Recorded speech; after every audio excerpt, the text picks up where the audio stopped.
We're here. I kind of wanted to go home and just, put a rope around my neck and kill myself. To have your, teacher you thought supported you to say that was one of the most things that even to this day, I can still remember it all. Oh, it's so fucking sad. I hate hearing stuff like that because, it really is, such, a common thing that I hear from people. The statistics around, autism and suicidality is just absolutely unreally, horrible. I'm tearing up a little bit because it's very relatable, both, to myself and also, it really hurts me because I have, obviously, worked in schools and I've been in mainstream schools and special needs schools, and I just think about, the kids, and I'm just man, I just really don't want stuff like that to happen to them. So number two killer. Yeah, it sucks. Do you believe that autism is a superpower? Some people believe that it isn't. Some people think that it is.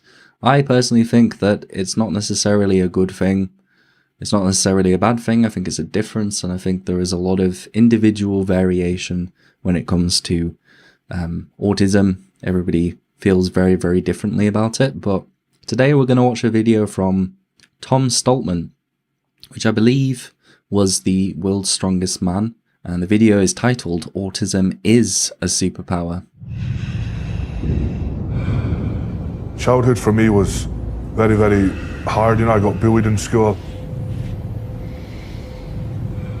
Just wanted to hide away to myself.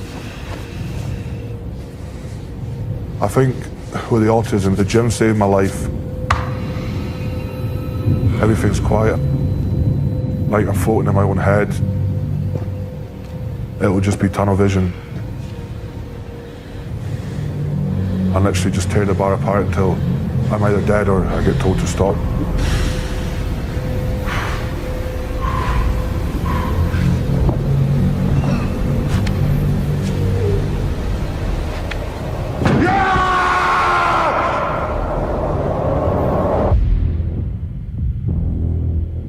It's really interesting, the crossover between autism and gym culture, and it seems to be more and more apparent as I'm making engaging more with the gym and fitness stuff on my social medias. There seems to be quite a few accounts who are autistic, gym influencers or are athletes and things like that. I definitely relate on the bullying front, but for me particularly it was Taekwondo that was my muse, something that I really focused on quite a bit. In my sort of daily life at the moment, I'm very much into bodybuilding, and I've been sort of strength training for the past 2-3 years. I mean, have you guys ever heard of autism strength? Because it seems to be something that I've seen commented on by a lot of parents, and even my mum at times has remarked at how strong some of her autistic students can be. It's interesting thinking about the reasons why autistic people might be more suited for sports and gym, because it kind of flies in the face of a lot of the stigmas and stereotypes of autism, sort of techie kind of mathematical people. But I mean, if you think about it, it's routine, consistency, hyper-focus, perhaps even when it comes to sensory systems, not feeling sort of blunt pain as much as other people, and being able to push yourself to the limit. You have to be pretty autistic to devote that much time and attention to it. I mean, you don't have to be, but I think it definitely helped. Autism through the educational system was very bad for me. I wasn't really open about it until midway through high school. The teachers didn't understand it. A lot of people don't understand it. When Tom went to get diagnosed, he wouldn't act up. And it was almost like these people, doubted Mum and doubted what she was saying. So Mum actually had to video record Tom and show it to them. Does it show you the state of the world that these people wouldn't believe a mother telling them what their son's been? The thing that stuck to me was one of my PE teachers said to me that you're never going to be something in your life.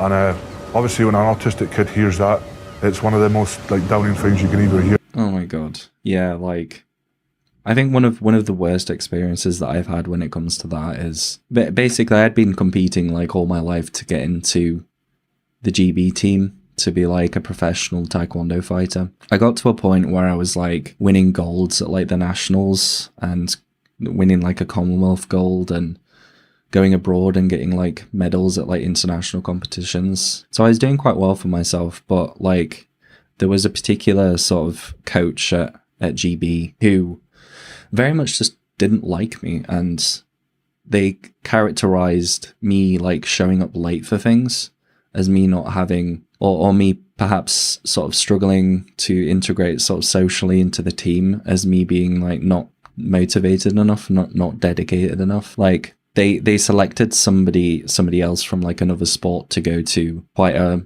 world-renowned competition instead of myself, even though I was the British champion at the time. They said to my coach actually that I wasn't motivated enough and I was lazy, which was completely like the opposite of the truth. Like I used to spend so much of my time, like I used to write myself programs, I used to research fitness and nutrition and training, and I used to go to the gym after school if I wasn't going to like taekwondo practice. I used to absolutely like kill myself every time that I trained because I was like so motivated and dedicated. It was someone who is quite a decorated athlete as well within the sport.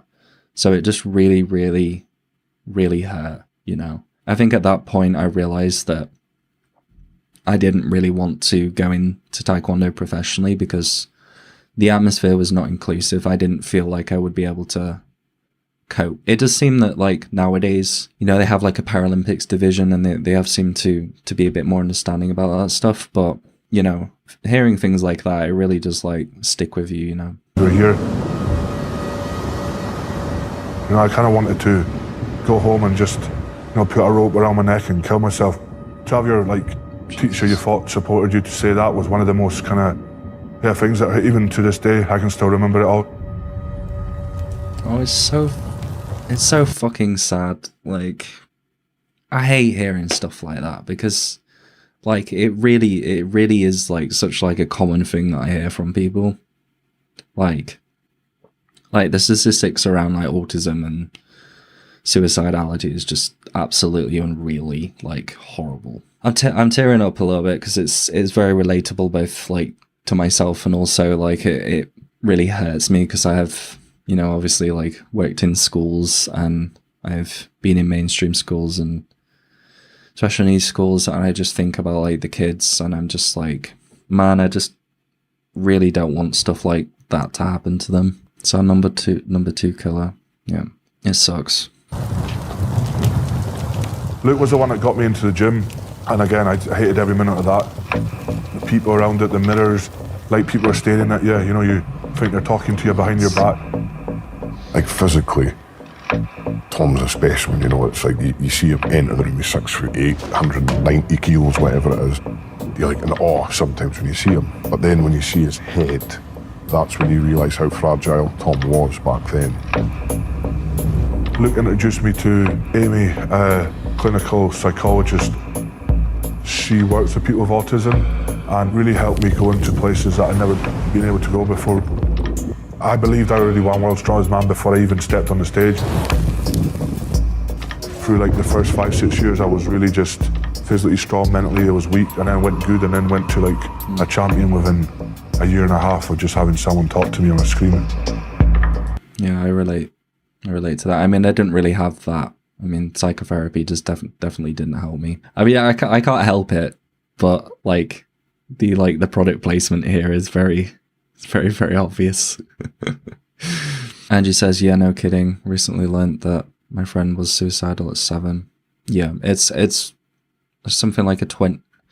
Don't quote me on this, but there is an extraordinarily like higher likelihood of like young children experiencing like suicidal ideation when they're autistic. It's really, really concerning. It's one of the reasons why I started doing my work, actually, because, you know, I just think that there is so much that we could do to mitigate all of this. So it's not related to us being autistic. It's society, it's like other people. Like it can really just have such a toxic, horrible effect on us if they treat us badly. Like I say, I want to leave behind is, you know, just something that autistic kids and stuff can come and, like, you know, like Tom Stoltman's autism, he's won World's Strongest Man 2 or 3 times. Let's do it, you know. My proudest moment is, you know, seeing that autistic kid come to the gym, lift weights and then adapt to it and start progressing really fast and be their own wee superhero, you know. For me, autism's a superpower. When Mum was on her last few weeks with us, she kind of asked me, you know, to look after Tom and just watch over him, and that's what I felt I had to do. And I feel a little bit more released of that now that Tom's won World's Strongest Man. You know, I think that was It's amazing. the almost end goal for that promise. You know, I've made sure Tom's okay now, and yeah, going forward, Tom's the best in the world at something, and 10 years ago that would never have been a thing in our heads that could have been possible. Oh, this video is getting to me. Like, oh, I mean, it's good. It's good. It's good for me to like watch stuff like this. It kind of reminds me like why I'm doing what I'm doing to a certain degree. It's really good to hear stuff like this, because like I think a lot of autistic kids definitely do need like a role model. We definitely do. I mean, I didn't have any role model when I was growing up. I just didn't relate to anyone who was in the media, who was online. It just didn't really add up. But I mean, I can say the same. It's like any time that, like, you know, you put an autistic person in a sport, sometimes it takes a while for them to like get into it. But once they're into it, they are like machines, you know. They're crazy in a good way. Sadly, it traps many of us in a lifetime of cognitive dissonance as we let the fear predominate and media pushes same through media, news and wars. Thomas, I feel bad that people try to bring us down. Yeah. And we've got a lot of potential, and that's the thing, and it's kind of like it sucks that we don't get to realize that potential so often. It's really struck a chord in this video. You know, it's very much needed, this kind of stuff. And you know, people can get bogged down with like the conversation about like, oh, don't say autism is a superpower, because you know it's a disability and people can have negative impacts from it. And yeah, of course, I think it depends on like your outlook and in what circumstance and situation, you know. I think that there does need to be more stuff like this out there, because any kid that I've like taught or talked to like during my time teaching, you know, they don't need a lot of encouragement, you know, but once they do have that little bit of encouragement, they really do well at stuff. You know, just looking at like the unemployment statistics for autistic people and like the life quality statistics, it's just absolutely abhorrent, and it doesn't make any sense. Like, why are we not seeing better life quality for us? I don't think it's necessarily because we're autistic. I think it's a lot to do with the things that we have to deal with in life, you know, not having the right inclusion. Let's read some of the comments. This gave me chills. The good Lord couldn't have provided a better brother for Tom. Yeah, it's good to, it's great that he had that support. Like, I wouldn't know, like who knows, like, where he would be without someone sort of motivating him and giving him support and such. Tom, I'm 37 and I too have autism. I flap my hands when I get excited. I'm prone to aggressive outbursts. I don't like crowds or talking to new people, and I have really bad mood swings from time to time. You're truly my hero, mate. You've made me realise that I don't need to be embarrassed of it anymore.